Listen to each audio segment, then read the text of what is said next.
75 வருஷ கட்சி உங்களுக்கே 120 நாளுக்கு அப்புறமா டைம் கேட்க தோணுது. புதுசா வந்தவங்கிட்ட போயிட்டு வம்புழுத்துக்கு இருக்கீங்க. வெக்கமா இல்ல உங்களுக்குலாம்?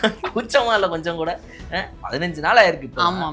அவங்கள சீண்டி பார்த்து சுரண்டி பார்த்து கேட்டா வந்துட்டு ஆளுங்கட்சியா இருக்கிறத விட எதிர்கட்சியா இருக்கும்போது தான் திமுக ரொம்ப டேஞ்சரஸா இருக்கும் அப்படின்ட்டு. உங்க டேஞ்சரஸ் எல்லாம் ஒண்ணுமே திருச்செந்தூர் கோவில்ல மினிஸ்டர் ரமேஷ் அவர்கள் போகும்போது அர்ச்சகர் 4000 ரூபாய் மணி கேட்டதா அவர் மேல நடவடிக்கை எடுத்தாங்க. துரந்தர் மோட்ல போயிருக்காரு அவரு. அப்ப ஒரு ஃபேக் லெட்டர்ஸ் டிஎம்கேவால பரப்பப்பட்டுச்சு சார். அதுக்கப்புறம் அவரே விளக்கம் கொடுத்துட்டாரு. அதனால திமுக கத்து கொடுக்குற பாடம் இதுதான். திமுக ஒரு கட்சியாகவே இந்த மக்களுக்கு நிஜமா நீங்க நல்லா கவனிங்க. இத்தனை வருடங்கள்ல ஒரு கட்சி இவ்வளவு ஃபேக்கான விஷயங்களை பண்ணுச்சு அப்படின்னு நீங்க லிஸ்ட் எடுத்து பாத்தீங்கன்னா அது திமுக டாப்ல இருக்கும். அவர் கொடுத்திருக்கிற லெட்டர் என்னங்கிறது ஸ்கிரீன்ல வருது. இவங்க மாத்தின ஃபேக் லெட்டர் என்னங்கிறது ஸ்கிரீன்ல வருது. ஹேண்ட் ரைட்டிங் கூட அப்படியே ஒரே மாதிரி இருக்கு. அப்ப நீங்க தான் சொன்னீங்க நம்ம சோஷியல் மீடியால ஒழுங்கா செயல்படாம போயிட்டோம் அப்படின்னு. அப்ப நான் என்ன சொல்றேன், நீங்க செயல்படாம போயிட்டீங்க நம்புறீங்களே, அதை நம்பிக்கிட்டாவது இருங்கன்றேன். நேத்து சாயந்தரம் போடுறீங்கன்னா இந்த நைட்டே போட்டுறாங்க. எவனாவது ஒருத்தன் தம்பி இதான்ப்பா ஒரிஜினல், இதான்ப்பா டிஎம்கே கிரியேட் பண்ண ஃபேக் லெட்டர். 10 நிமிஷத்துல உங்களை அடிச்சு போடுறாங்க. இன்னைக்கு இந்த மினிஸ்டரா இருக்கக்கூடிய ராஜ்மோகன் கேள்வி கேட்குறீங்களா உங்க நிருபர்? அதேதான் நானே இதே கேள்வியை திமுக ஆட்சியில் இருந்தப்ப ஏன் போய் கேட்க முடியல புதிய தலைமுறையினால? ஏன் கேட்க முடியல? ஏன்னா அன்னைக்கு உங்களுக்கு பயம் இருந்துச்சுல்ல. அப்போ புதிய தலைமுறையா நீங்க இருந்தாலுமே கூட 75 வருஷ பழைய தலைமுறை கிட்ட நீங்க மாட்டிக்கிட்டு தானே இருந்தீங்க. அவங்ககிட்ட போய் உங்களால ஒரு கேள்வி கூட கேட்க முடியல.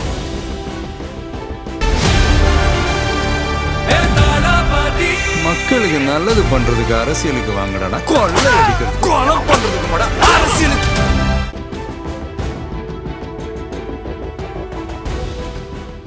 வணக்கம் சார். வணக்கம் போய் சார். நேத்து உதயநிதி ஸ்டாலின் அவர்கள் ஒரு ட்வீட் போட்டிருந்தாங்க சார். மாட்டீங்க இல்ல சார், விடுறது இல்ல. ஆமா, அவர் ட்வீட் போட்டிருக்காரு சார். இந்த மாதிரி நிறைய விஷயங்களை பேசியிருந்தாரு. இங்க மாதிரி சட்ட ஒழுங்கு பிரச்சனை சரியில்லை, என்ன பண்ணிருக்கீங்க சிஎம் சார், அவ்வளோ டைலாகா பேசுனீங்க தேர்தல் நேரத்துல, இப்ப என்ன பண்ணிருக்கீங்க, சைலண்ட் ஸ்லீப் மோடுக்கு போயிட்டீங்களா அப்படிலாம் சொல்லி பேசுகிறாரு. கடைசியில் இதெல்லாம் கற்றுக்கிட்டு நீங்கள் அரசியல் பண்ணுறதுக்குள்ள தமிழ்நாடு தாங்காது அப்படிங்கிற மாதிரி போட்டிருக்காரு சார். நீங்கள் கற்றுக்கிட்டு வர வரைக்கும் தமிழ்நாடு இப்போ காத்திருக்காது. ஆமாம் சார், தாங்காது அப்படின்ற மாதிரி முடிச்சிருக்காரு. ரைட். இதே டயலாக் அவர் 2021 அவங்களுடைய அப்பா முதல்வராக வந்தப்போ அவர் சொன்னதையும் வீடியோ எடுத்து ஆல்ரெடி போட ஆரம்பிச்சிட்டாங்க. ஆமாம் சார், வர ஆரம்பிச்சு 120 நாள் ஆச்சு சார். நாங்கள் இந்த குறுகிய காலத்தில் இந்த மாதிரி சட்ட போராட்டங்கள்லாம் சமாளிக்கிறது எங்களுக்கு கொஞ்சம் கஷ்டமாக இருக்குது அப்படின்னாங்க சார். 2 வீக்ஸ் தான் சார் முடிச்சிருக்கு இப்போ.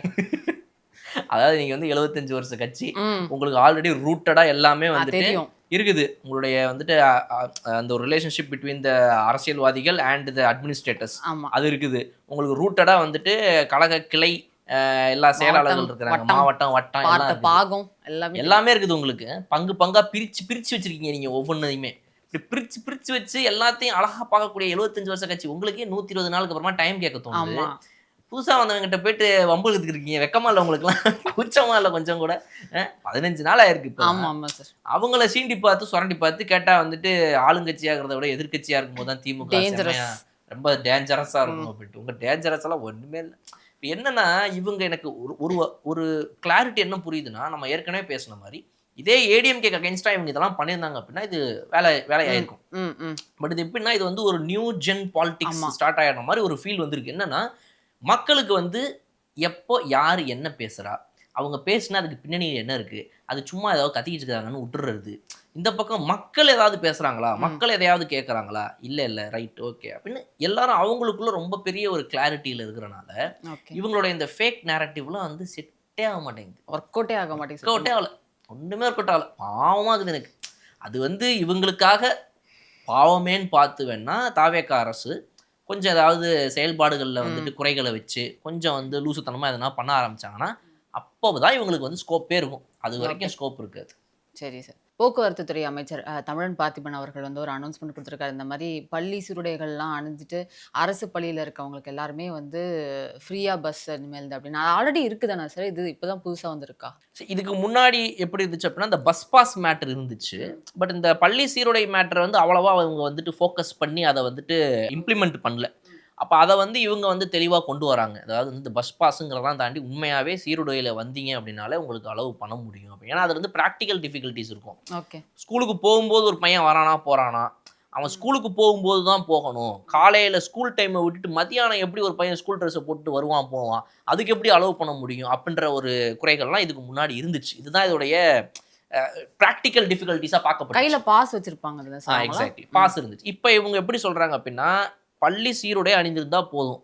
அதாவது நீ வந்து அதுக்கான காரணம் என்னன்றதை நான் சொல்றேன். அது வந்துட்டு நீங்க வந்து 8:30 9 o'clock ஸ்கூலுக்கு போவீங்க, 3 o'clock 3:30 ஸ்கூலுக்கு விட்டு வருவீங்க, எக்ஸாம் டைம்லன்னா 12 மணிக்கு வருவீங்க. இதை தாண்டி நீங்க எப்படி பஸ்ஸை வந்து பயன்படுத்த முடியும்?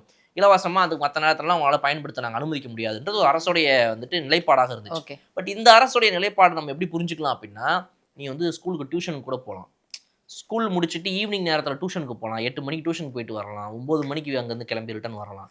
இதுக்கு கூட ஒருத்தன் வந்து பயன்படுத்தலாம். அதையும் தாண்டி வந்து ஒரு பள்ளி மாணவனாக ஒரு அரசு பள்ளியில் இருக்கக்கூடிய மாணவர்களுக்கு சாதாரணமாக அவங்களுடைய பள்ளிக்கு தேவையானதை தாண்டி மற்றபடி கூட வந்து அவங்களுக்கான ஒரு உதவியை நம்ம போக்குவரத்து கழகத்துலேருந்து கொடுத்தோம்னா இதில் என்ன தவறு இருக்குது அப்படின்ற ஒரு இன்டென்ஷனில் தான் அது கொடுக்கப்பட்டிருக்கு. இன்னொன்று வந்துட்டு பே பண்ணி போக முடிஞ்ச ஒரு மிடில் கிளாஸ், ஒரு அப்பர் மிடில் கிளாஸில் இருக்கிறவங்க அதை யாரும் மிஸ்யூஸ் பண்ண போகிறது கிடையாது.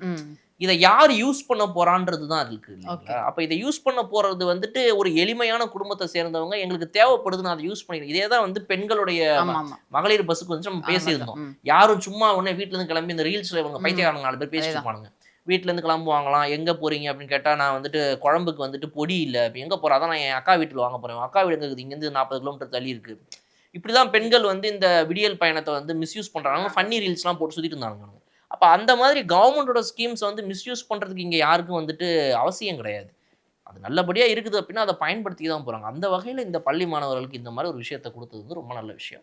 அதை தாண்டி இன்னொரு மேட்டரும் சொல்லியிருக்காங்க. ஸ்கூல்ஸை பொறுத்த வரைக்கும் வந்துட்டு எந்தெந்த பள்ளிகள்லாம் வந்துட்டு இந்த ப்ரைவேட் இதுக்குள்ளே வருதோ அந்த ப்ரைவேட் ஸ்கூல்ஸ் அனைத்துமே வந்துட்டு உங்களுடைய ஸ்கூலில் வெளியே ஒரு ஹோட்டலுக்குலாம் போனீங்கன்னா நீங்கள் வந்துட்டு இவ்வளோதான், இதுதான் சாப்பாடு, இதுக்கு இதான் விலைன்னு போட்டிருக்கல.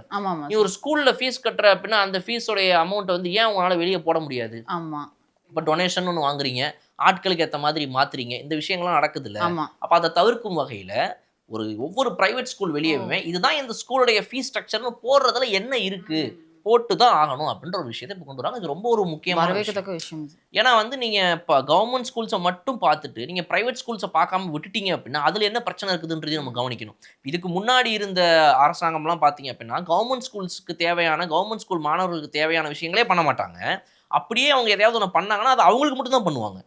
ப்ரைவேட் ஸ்கூலில் படிக்கிறவங்கலாம் அவங்களாம் இருக்கப்பட்டவங்க, அவனுக்கு என்னப்பா அப்படின்னு. ப்ரைவேட் ஸ்கூலில் இருக்கிறவனுங்கள்லையுமே நீங்கள் வந்து ஒரு மிகப்பெரிய வந்து ஒரு 1 லட்ச ரூபா 2 லட்ச ரூபா டொனேஷன் கட்டி போகிற அந்த ப்ரைவேட் ஸ்கூலெலாம் விட்டுருங்க. நீங்கள் டாப் டியரில் இருக்கக்கூடிய ப்ரைவேட் ஸ்கூலை விட்டுருங்க. நார்மல் ப்ரைவேட் ஸ்கூல் இருக்குங்களே அந்த மாதிரி ஒரு அந்த மாதிரி ஒரு இப்போ நீங்கள் சென்னையிலே எடுத்துக்கிட்டீங்க அப்படின்னா வந்து ஒரு டிஏவி மாதிரியோ இல்லை வந்துட்டு ஒரு பிஎஸ்பிபி மாதிரியோ இருக்கிற ஸ்கூல்ஸ்லாம் தாண்டி எஸ்பிஓஎஸ் ஸ்கூல்லாம் தாண்டி நார்மல் ஸ்கூல்ஸும் நிறைய இருக்குது. அதாவது சென்னைனாலே வந்துட்டு அந்த மாதிரி பெரிய ஸ்கூல்ஸ் தான் இருக்குதுன்னு ஒரு தாட் வந்துட்டு நிறைய பேர் கிரியேட் பண்ணி வச்சிருப்பாங்க. நார்மலான ஸ்கூல்ஸ் இங்கேயும் இருக்குது. இங்கேயும் வந்துட்டு ஒரு நடுத்தரத்தில் இருக்கக்கூடியவங்க ஒரு 40,000 50,000 சம்பாதிக்கிறவங்க 25,000 30,000 சம்பாதிக்கிற அம்மா அப்பாக்கள் கூட பிரைவேட் ஸ்கூலில் படிக்க வைக்கிற முடிய அளவுக்கு இங்கே பிரைவேட் ஸ்கூல்ஸ் சென்னையிலும் இருக்குது. அதே மாதிரி மற்ற ஊர்களில் பார்த்தீங்கன்னா நல்லாவே நிறையவே இன்னும் இருக்குது அந்த மாதிரி ஸ்கூல்ஸ்லாம். அப்போ அந்த ஸ்கூல்ஸில் படிக்கிற பசங்களுடைய எஜுகேஷனை பார்த்துக்கிறதுக்கு பேரண்ட்ஸ்க்கு ஒரு பிரச்சனையும் இருக்குது. அவங்க வந்துட்டு அரசு பள்ளிக்கு சேர்க்க மாட்டாங்க, ப்ரைவேட் ஸ்கூலுக்கு சேர்ப்பாங்க. ஆனால் அந்த ப்ரைவேட் ஸ்கூல்லையுமே அவங்களால பெருசாக அஃபோர்ட் பண்ண முடியாமல் அந்த ரெண்டுத்துக்கும் நடுவில் மாட்டிட்டு முடிக்கிறவங்க இருப்பாங்க. ஸோ அவங்களுக்காகவும் இந்த இதை ஸ்ட்ரீம்லைன் பண்ணுறது ரொம்ப நல்ல விஷயம், ரைட்டுங்களா? அப்போ ப்ரைவேட் ஸ்கூல்லையுமே நீங்கள் வந்து ஃபீஸ் ஸ்ட்ரக்சர் என்னங்கிறத நீ தெளிவாக போட்டு தான் ஆகணும். அந்த ஃபீஸ் ஸ்ட்ரக்சரை நீ ஃபாலோ பண்ணு. நீ வெளியே ஒன்று போட்டு உள்ளே ஒன்று வாங்கி தான் பாரு அப்படின்னு சொல்லி அவங்களையும் ஸ்ட்ரீம்லைனுக்குள்ள கொண்டு வரது ரொம்ப ரொம்ப ரொம்ப சூப்பர். இது இப்படியே நிற்காது. எனக்கு தெரிஞ்சு இது ஹையர் எஜுகேஷன் டிபார்ட்மெண்ட் மூலமாக அடுத்து காலேஜஸ்க்கும் போகணும். ஏன்னா காலேஜஸில் தான் இன்னும் பெரிய ஸ்கேம் நடக்குது. நீங்கள் அண்ணா யூனிவர்சிட்டிக்கு கீழே இருக்கிற ஒவ்வொரு காலேஜ்கள்லையும் இங்கே வந்துட்டு கவுன்சிலிங்கில் ஒருத்தன் செலக்ட் ஆகி கஷ்டப்பட்டு இங்கேருந்து கூப்பிட்டு போய் அங்கே விட்டா அங்கே கவுன்சிலிங்கில் இதை தாண்டியுமே அங்கே மேனேஜ்மெண்ட்டில் காசு வாங்குறாங்கன்றது இதுக்கு முன்னாடி படங்களில் வந்துருச்சு, பல பேருக்குமே நடந்திருக்குது. அப்போ அதெல்லாம் சரி செய்யணும். அண்ணா யூனிவர்சிட்டிக்கு அஃபிலியேட்டடாக இருக்கக்கூடிய எல்லா காலேஜஸையுமே இந்த ஆட்சியில் சரியாக வந்துட்டு உள்ளே கொண்டு வரணும். அதுக்கு ஸ்டார்ட் வந்து இந்த ப்ரைவேட் ஸ்கூல்ஸ், இது அடுத்து ப்ரைவேட் காலேஜஸ்க்கு போகும். எந்தெந்த மந்திரிகள் இன்ஜினியரிங் காலேஜ் நடத்துகிறானுங்களோ அதுலேருந்து ஆரம்பித்து இது ஒவ்வொன்றா இன்னும் அடுத்தடுத்து நடக்கும் அப்படின்றத எதிர்பார்க்க முடியுது நடக்கிறத வச்சு பார்க்கும்போது.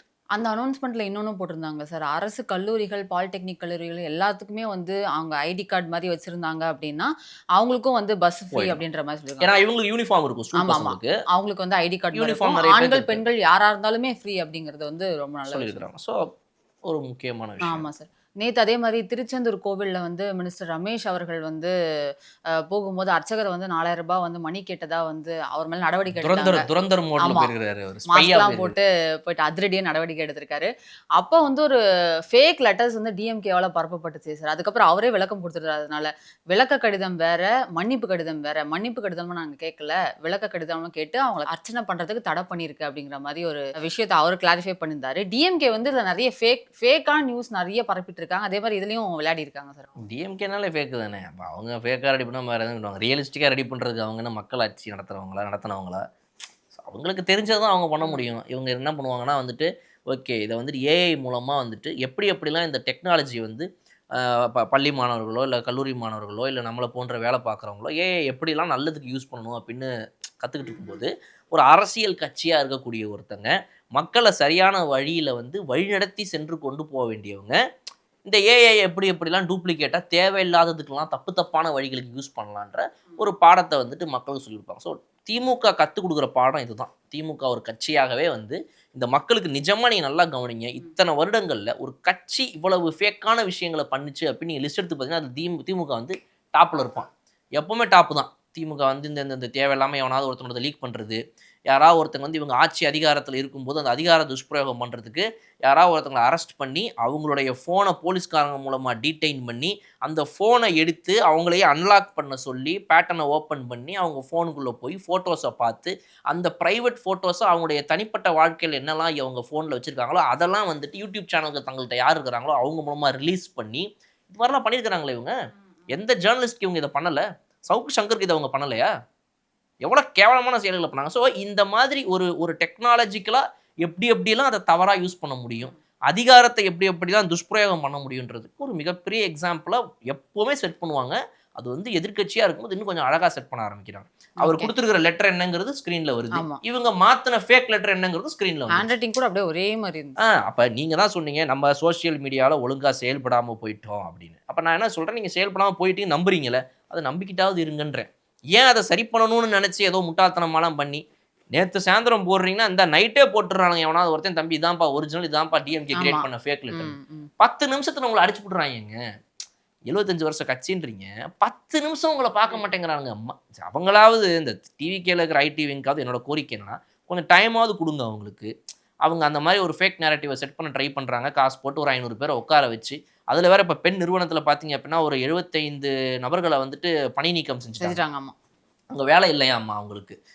இல்லைப்பா டீம் சைஸை கொஞ்சம் குறைக்கணும், ஆளுங்கட்சியாக இருந்தப்போ ஆட்டம் காட்டுவோம், இப்போ சம்பளம் கொடுக்கணும், இவ்வளோ பேர் வச்சு நடத்தணும் அப்படிங்கும்போது முடியாதுன்னா இல்லை அவங்க வச்சுருக்காங்க சுத்தன்னு இல்லையான்னு. இப்போ இது நடத்தணும் அப்படின்னா வந்து நமக்கு இங்கே வேலையே இல்லை, நம்ம எவ்வளோ செட் பண்ணாலும் அதை வந்து இவங்க 10 நிமிஷத்தில் உடச்சிட்டு போயிடுறாங்க. இன்னும் புது ஆட்களை உள்ளே இறக்கும் அப்படின்னு சொல்லிட்டு ஒரு 75 பழைய பீஸுங்கள்லாம் ஐடிவிங்கலேருந்து தூக்கி விட்டுருக்காங்க.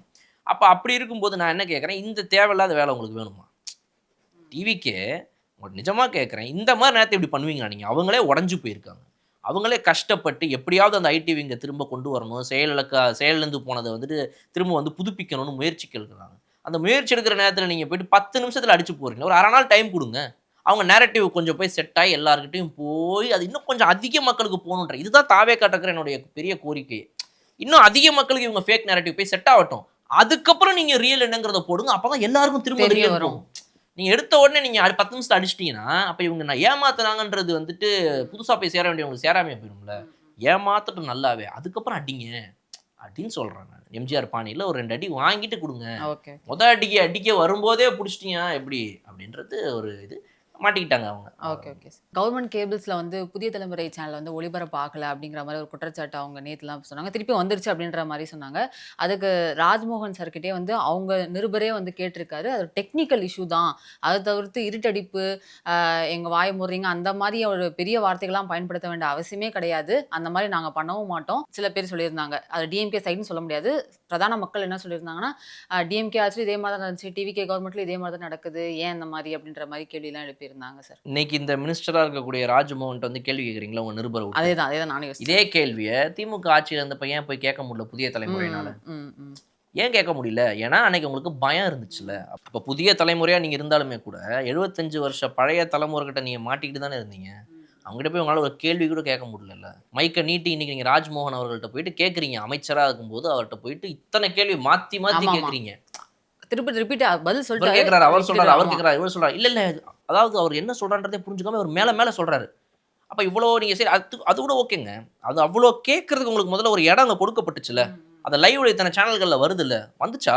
வேற எங்கேயாவது நடந்துச்சா அந்த மாரி? உங்களால போய் ஒரு மந்திரியை சந்திக்க முடிஞ்சதா போன முறை? 5 நாள் உங்களை இருட்டடிப்பு பண்ணி வச்சிருந்தாங்க. இருட்டடிப்பு பண்ண வச்சு உங்களை பல மாவட்டங்கள்ல உங்க சேனலே போய் சேரல. காரணம் நீங்க தாவேக்காவுக்கு ஏதோ பேசிட்டீங்கன்னு பேசிருக்கேன். சொல்லி. ஆமா. அதுக்கு உங்களால வந்து ஓப்பனா ஒரு கருத்து கூட அன்னைக்கு பேச முடியல. ஓப்பனா வாயை திறந்து உங்களால பேச முடியல. அத்தனை பிரஸ் மீடியால இருக்கிறவங்க எல்லாருமே வந்து அன்னைக்கு போராட்டத்துல ஈடுபடுறாங்க. உங்களால டைரக்ட்டா அதுல வந்து நின்னு பேச முடியல.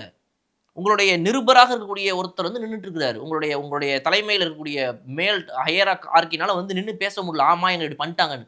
அந்த ட்வீட் நீங்க போடுறதுக்கே 2, 3 நாள் ஆச்சு. அதுக்கப்புறம் தான் அவங்களால அதை ஓப்பனாவே பேச முடிஞ்சுது. அப்படிப்பட்ட நிலைமையில அன்னைக்கு புதிய தலைமுறை இருந்துச்சுன்னா, இன்னைக்கு இந்த அரசாங்கத்துக்கிட்ட வந்து அந்த மந்திரி கிட்ட வந்து நின்னு தனியா நின்னு கேட்க முடியுது. கேட்க முடியுதுல்ல அட்லீஸ்ட். இன்னொன்னு அங்க உங்களுக்கு 5 நாளுக்கு உங்களுக்கு நிஜமா வந்து அடுக்கி உட்கார வச்சுட்டு இருந்தாங்க. அது வந்து இருட்டடிப்பு. இதுக்கு பேர் இருட்டடிப்பா? 1 மணி நேரம் உங்களுடைய சேனல் வந்து ஏதோ ஒரு இடத்துல எங்கேயோ ஒரு டெக்னிக்கல் கிளிச்ல ஏதோ ஒரு ஊர்ல மாவட்டத்துல எங்கேயோ அந்த சேனல்ஸ் வந்து அந்த சேனலோட நம்பர் கொஞ்சம் பின்னாடி போயிருக்குதாம்மா. ஆமா. அதான் அதை சொன்னாங்க. உடனடியா அந்த டெக்னிக்கல் கிளிச்சை வந்து டெக்னிக்கல் டீம்ல சரி பண்ணி உடனடியா சரி பண்ணிட்டாங்க. அதுக்கு நீங்க அங்கேருந்து மைக்கு தூக்கிட்டு நேரா வந்து அமைச்சர்கிட்ட கேட்கற வரைக்கும் அட்லீஸ்ட் உங்களுக்கு இந்த அரசுல வந்து இவ்வளவு ஒரு சலுகைகள் இருக்கு. உங்களுக்கு ஒரு ஃப்ரீடம் இருக்கு.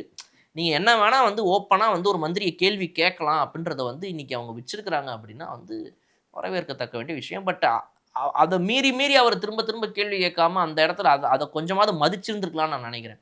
அதை மீறியுமே அவர் தவறான கேள்விகளே திரும்ப திரும்ப வந்து வம்பிழுக்கிற மாதிரி கேட்டு விட்டு வாங்க ஆஃபீஸ்க்கு போலாம். புதிய தலைமுறை தான் ஓடும், வாங்க காட்டலாம் அப்படின்னு அப்படின்ற மாதிரி சொன்னாரு. சொல்லிட்டு கடைசியா போறாரு. போயிட்டாரு. ஸோ இந்த மாதிரி விஷயத்தில் இவங்களுடைய நடவடிக்கைகள் வரவேற்கத்தக்க வேண்டிய வகையில் இருக்குது தாவேக்காவை பொறுத்த வரைக்கும்.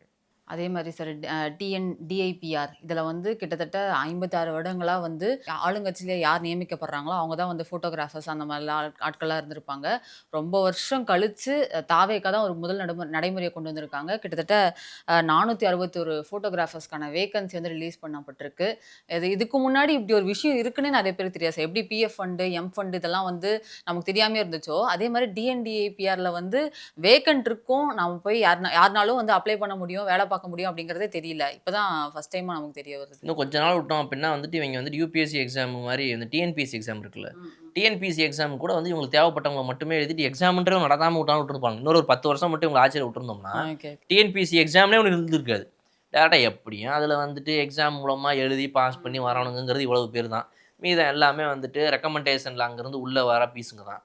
அப்போ எதுக்குன்னு சொல்லி இவங்க எக்ஸாமே க்ளோஸ் பண்ணியிருப்பாங்க கொஞ்சம் பேர் தான். அந்த அளவுக்கு வந்துட்டு நம்ம ஊரில் ஒரு மோசமான ஒரு இந்த கரப்ஷன் இருக்குது. யாருக்கு இங்கே எந்த இடத்துல எப்படி வேலை பார்க்கணும், ரெக்கமெண்டேஷன். நீங்கள் இன்னொரு 6 மாதம் இந்த ஆஃபீஸ்லேயே வேலை பார்த்துட்டு நீங்கள் இந்த மாதிரி பேசுனீங்கன்னு வச்சுக்கோங்க. எப்படின்னா ஆளுங்கட்சியோடைய நல்லதுகளெல்லாம் எடுத்து பேசுறீங்க. உங்களுக்கு தாவேக்கா ரொம்ப க்ளோஸா, நீங்கள் தாவேக்கா கட்சியோட இதுவாக இருக்கீங்களா, நீங்கள் வேணால் கொஞ்சம் என்னென்னு பேசி நமக்கு ஒரு வேலை வாங்கி தரீங்களா அங்கே அப்படின்ட்டு உங்ககிட்டே கூட வந்து கேட்பானுங்க. நம்ம மக்களுடைய மைண்ட் அப்படி இருக்குது. ஆளுங்கட்சி சம்மந்தப்பட்ட எவனாவது ஒருத்தன் எங்கேயாவது ஒரு தூரத்தில் இருந்தானாலும் கூட வந்து அவனை பிடிச்சி அவன் மூலமா இவன் மூலமா வாழ்க்கையில் நம்ம மக்களுக்குமே வந்துட்டு நேரடியாக நேர்மையாக எதையாவது ஒன்று பண்ணி போவோன்ற எண்ணம் கிடையாது. பழக்கப்படுத்தலை அப்படி நம்ம பழக்கப்படுத்தலை அவங்க. ஸோ அதனால் நம்ம அந்த மைண்ட் செட்லேயே இருக்கிறனால அதை அவங்க யூஸ் பண்ணிப்பாங்க. நம்மளும் அதை அப்படியே வந்துட்டு அவனும் ஏமாற்றி பழகிட்டான், நாங்களும் ஏமாந்து பழகிட்டோன்ற மாதிரி வந்து ஒரு இது இருக்குது. ஸோ அதில் உங்களுக்கு டிஎன்டிஐபிஆரில் வந்து ஒரு 500க்கு மேற்பட்ட ஒரு ஃபோட்டோகிராஃபர்ஸ்க்கான பல இதுக்கான வந்து ஒரு பொசிஷன் ஓப்பனிங் இருக்குது அப்படின்னா வந்து ஒரு it's all a welcoming matter. அப்போ நம்ம திரும்பவும் என்ன சொல்லிருப்போம் அப்படின்னா வந்து இல்லை இந்த இன்டெலெக்சுவல் இடியட்ஸ்லாம் ஒன்றா சேர்த்துக்கிட்டு நோ இதெல்லாம் ஒரு சேஞ்சா. மார்க்ஸ் என்ன சொல்கிறாருன்னா லெனின் என்ன படாது சும்மா அப்பப்போ மார்க்ஸு லெனின் ஒன்றுமே தெரியாதுங்க இவங்களுக்கு. சும்மா ஏதாவது மார்க்ஸ் லெனின் பாருங்க. என்னது ஒரு நிமிஷம் என்ன சொன்னார் லெனின் என்ன சொன்னாருன்னு நான் சொல்ல வரல ப்ரோ, லெனின் சொன்னாருன்னு சொன்னேன். என்னடா சொன்னார் அதெல்லாம் தெரியாது எனக்கு எங்கே ப்ரோ தெரியும் அப்படின்னு தன்னை வந்து ஒரு ரொம்ப அறிவார்ந்த இது மாதிரி பேசிட்டு பாங்க. ஒன்றும் தெரியாது எனக்கு மட்டாப்பேலுக்கு சார். அதே மாதிரி நெல்லை மாநகராட்சி மேயர் இருக்கார்ல சார், ராமகிருஷ்ணன் சொல்லக்கூடிய நபர் சார், அவர் வந்து மாமன்ற கூட்டத்தில் வந்து மேலே வந்து முதல்வர் விஜயோட ஃபோட்டோ இருக்குது சார். ஆனால் ஒரு கைக்கு பக்கத்தில் வந்து ஸ்டாலின் அவர்கள் ஃபோட்டோ வச்சுட்டு தான் மாமன்ற கூட்டத்தை நடத்தியிருக்காரு. இது நிறைய இடத்துல எதிர்ப்பு வந்துச்சு. முதலமைச்சர் ஃபோட்டோ அங்கே இருக்குது, ஓகே, இவரோட ஃபோட்டோ ஏன் இருக்குது அப்படிங்கிற மாதிரி நிறைய பேர் கேள்வி கேட்டிருக்காங்க. நான் தான் கேட்குறேன், அட்லீஸ்ட் நம்ம ஃப்ளாப் இருக்காரு பாருங்க, அவரோட ஃபோட்டோவையாவது வச்சுருந்துருக்கலாம். யார் சார்? ஃப்ளாப்புங்க, LOP leader of opposition failure. முன்னாடி போட்டோன்னே அது நம்ம ஒரு ஆரோக்கிய சக்தியை சொல்லி கொடுத்தாரு. ஃப்ளாப்புன்னாரு. என்னங்க எல்ஓபி தானேங்க அவர், இன்னொரு எஃப்ஓ போட்டீங்க அப்படின்னு. இல்லை ஒரு flop, failed leader of opposition அப்படின்னு. நல்லா இருந்துச்சு, அதனால எடுத்துக்கிட்டாங்க. ஓகே. ஸோ அந்த ஃப்ளாப்போட ஃபோட்டோ வச்சா கூட ஏதோ ஒரு நியாயம் இருக்கு. ஆமா. அவர் ஏதோ இவர் வந்து என்ன இவர் வந்து எதிர்க்கட்சி தலைவரா? இல்ல. ஃபர்ஸ்ட் இவர் முதல்வராங்க? இல்ல. எதிர்க்கட்சி தலைவராங்க? இல்ல. சரி இவர் ஒரு எம்எல்ஏவாவது எதுவுமே இல்லாம இவரோட போட்டோ எதுங்க பக்கத்துல வச்சுக்கிட்டு இருக்காரு? யாருங்க அவரு? எனக்கு என்ன இந்த சோஷியல் மீடியால ரீல்ஸ் போடும்போது ஒரு போட்டோ தெரியணும்னு சொல்றாங்கல்ல, ஆமா. அந்த மாதிரி அவர் வந்து ஃபீல்டுல இருக்காரு இன்னும் அப்படின்னு எங்கங்க ஃபீல்டுல இருக்கிறாரு அவரு? காட்டிக்கிறதுக்காக அவர் ட்விட்டர்ல இருக்கிறாரு. ட்விட்டர்ல வந்து உட்காந்து ட்வீட் போட்டுட்டு இருக்காரு. அவர் யாரு? அவரு எம்எல்ஏ கூட கிடையாது. அவர் வந்து தமிழ்நாட்டுல இருக்கக்கூடிய ஒரு மைனாரிட்டி கட்சியுடைய தலைவர். அவர் வெறும் ஒரு 59 சீட்டு ஜெயிச்ச 2023ல கட்சி ஆரம்பிச்சு 2026ல சிஎம் ஆன ஒரு கட்சிக்கு எதிராக போட்டியிட்டு அதுக்கு பாதிக்கு பாதி சீட்டு கூட ஜெயிக்க முடியாம தோத்து போன ஒரு கட்சியோட தலைவருங்க அவர். இவ்வளவுதாங்க அவரு. Okay sir. இதை தாண்டி அவர் தாத்தா யாரு, அவங்க அப்பா யாரு, இவரோட பையன் இப்ப யாரு, இதெல்லாம் எனக்கு வேணாம். இவர் யாரு? தோத்து போன ஒரு கட்சி. அந்த கட்சியுமே கூட வந்து அவங்களுடைய எதிர்கட்சியாக, அவங்களுடைய எதிரி கட்சியாக இத்தனை நாளா பார்த்த ஒரு கட்சி கிட்ட போய் அவங்கள சிஎம் ஆக்கி விட்டு அடிமையா போய் வெளியிலிருந்து ஆதரவு கொடுக்கலான்னு நினைச்ச ஒரு கட்சி. Okay okay. அவ்வளவுதான் இவங்களோட வரலாறு. எனக்கு தெரிஞ்சதுதான். அண்ணாவெல்லாம் விடுங்க, இவங்க பண்ணது என்னமோ வந்துட்டு ஒரு ஒரு மோசமான ஒரு மக்களை ஏமாத்தின ஒரு ஆட்சி அப்படின்னு சொன்னாங்க.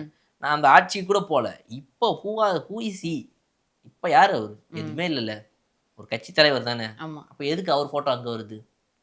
அப்ப இவங்கெல்லாம் இப்போ இந்த மேயருங்க இவங்கெல்லாம் வந்துட்டு என்ன நினைச்சிட்டு இருக்கிறாங்கன்னா, இன்னுமே நம்மளோட விசுவாசத்தை இந்த மூலமாலாம் காட்டிக்கிட்டு இருந்தோம் அப்படின்னா அது சென்னை மேயர் அவருக்கும் பொருந்தும் சார். இன்னுமே வந்து அவங்க இன்னும் முதல்வர் விஜயை சந்திக்கல, வாழ்த்து தெரிவிக்கல, எதுவுமே சொல்லல. இந்த மேயர் இந்த மாமன்ற உறுப்பினர் கூட்டம் இதெல்லாம் எப்படி சார் மாறுமா அப்படி கேட்கறேன் நான். ஆமாமா, இப்போ உள்ளாட்சி தேர்தல் அடுத்து வரும். இப்படி ஒவ்வொரு விஷயங்களாக எல்லாருமே மாறும்போது இதுலயும் வந்துருவாங்க நம்மளுக்கு. இப்போ இந்த இவங்கெல்லாம் பாத்தீங்கன்னா தாவேக்காவை பொறுத்த வரைக்கும் இருக்கக்கூடியவங்களோ இல்ல வந்து எந்த கட்சியை வேணா எடுத்துக்கோங்க, எது வேணா உள்ள வரும். ஆனா திமுக அதிமுக இதுக்கப்புறம் இதுல உள்ள இருக்கிறதுக்கூடிய எண்ணிக்கைலாம் ரொம்ப கம்மியாயிடும். இந்த புதிய நபர்கள்லாம் உள்ள வந்துருவாங்க. ஸோ அப்படி உள்ள வரும்போது என்ன ஆகும் அப்படின்னா, இவங்க இந்த மாதிரிலாம் போட்டோ வச்சுக்கிட்டு ஆட்டம் காட்டுறதெல்லாம் இனிமேல் பண்ண முடியாது. அண்ட் இதுலயுமே நீங்க கூட பாருங்க, இப்ப இதே வந்து ஒரு அதிமுக ஆட்சி இருக்கும்போது இது பண்ணியிருந்திருப்பாங்களா? ஒரு அதிமுக ஆட்சி வந்தப்ப திமுகவுடைய தலைவராக கூடியவர், இதுக்கு முன்னால சிஎம்மா இருந்தவர், இப்போ வந்து ஒரு எம்எல்ஏ கூட கிடையாதுன்னு இருக்கிற ஸ்டாலின் அவருடைய புகைப்படத்தை அதிமுக ஆட்சி வந்திருந்தப்ப எடப்பாடியே இருந்திருந்தா கூட இவங்க வச்சிருந்துருப்பாங்களா? ஆப்போசிட்ல இதை வச்சிருக்க முடியாது. ஏன்னா ரூட்டடா ஏடிஎம்கேக்கும் உள்ள ஆட்கள் இருக்கிறனால இது ஒரு பெரிய சர்ச்சையா மாறிடுன்னு சொல்லி பயப்படுவாங்க. ஆனா இன்னைக்கு தாவேக்கா இவங்க என்னப்பா இவ்வளவு தானே ஆட்கள் இருக்கிறாங்க, இவங்க என்ன பெருசா நம்மளை பண்ணிட போறாங்க அப்படின்ற ஒரு திமிரி இவங்களுக்குலாம் இருக்குது. இன்னொன்னு தாவேக்கா அரசுமே கூட எந்த விஷயத்துலையுமே நம்ம வந்து ஒரு பவரை ஹோல்டு பண்ணணும், இவங்களெல்லாம் வந்துட்டு அடிச்சு உட்கார வைக்கணும் அப்படின்லாம் இவங்க யோசிக்கிறதே இல்லை. எல்லாருமே வந்து சாதாரண ஒரு மனுஷன், அவன் இஷ்டத்துக்கு எதையோ ஒன்று பண்ணுறான். இப்போ என்ன பண்ணணும்? ஒரு அரசாங்கமாக நான் வந்துட்டு உடனே முதல்வரோட ஃபோட்டோ வச்சுருந்த ஸ்டாலினோட ஃபோட்டோ ஏன்டா அங்கே வச்ச அப்படின்னு சொல்லி அவர் மேலே அவரை வந்து வழக்கு பதிவு பண்ணணுமா? அவரை வந்து பணியிலேருந்து தூக்கணுமா? என்ன முகாந்திரத்தில் நீங்கள் இதை பண்ணுவீங்க? இதே வந்துட்டு ஜெயலலிதா அம்மா இருந்திருந்தாங்க அப்படின்னா வந்து உடனே தூக்கியிருப்பாங்க அவர். அந்த மேயர் அங்கே இருக்கக்கூடாதியா, அதுக்கு என்ன வேணால் நீங்கள் பண்ணுங்கள், என்ன பண்ணணும் சொல்லுங்கள் அப்படின்னு பண்ணியிருந்திருப்பாங்க. ஏன்னா வந்து ஈகோ டச் ஆகும்.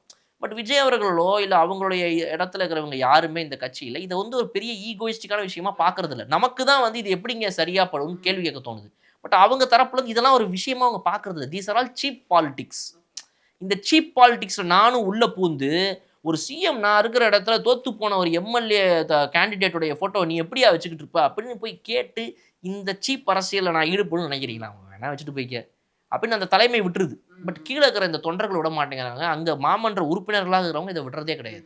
இது எப்படிங்க நாங்கள் விட முடியும்? எங்களுடைய முதல்வர் ஃபோட்டோ நீங்கள் வைக்கவே இல்லைன்றது ஃபர்ஸ்ட் பிரச்சனையாச்சு. இப்போ வச்சிருக்கிறாங்க இவங்கலாம்.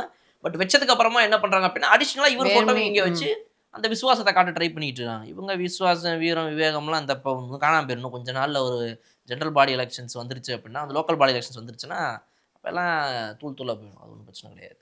Thank you sir.